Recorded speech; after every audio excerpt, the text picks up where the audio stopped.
তো hello everyone, কেমন আছো তোমরা সবাই? আশা করি সবাই ভালো আছো, আমিও খুব ভালো আছি।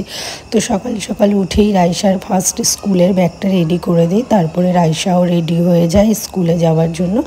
দেন ওরা স্কুলে চলে যাওয়ার পরে আমি একটু কিছু খেয়ে নিই। খাওয়া দাওয়া করার পরে একটু রান্নাবান্না শুরু করে দিই। তো রান্নাতে আজকে ছিল ওলের ডাঁটি, মুরগির মাংস, মাছের ঝাল। তো ফার্স্ট টাইম আমি ওলের ডাঁটি রান্না করছি। ওলের ডাঁটিটা খুবই টেস্টি হয়েছিল।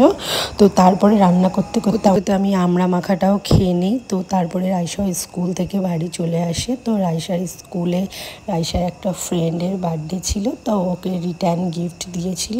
তো সেইগুলোই রাইসা দেখাচ্ছিল যে মাম্মা আমাকে এইগুলো গিফট দিয়েছে।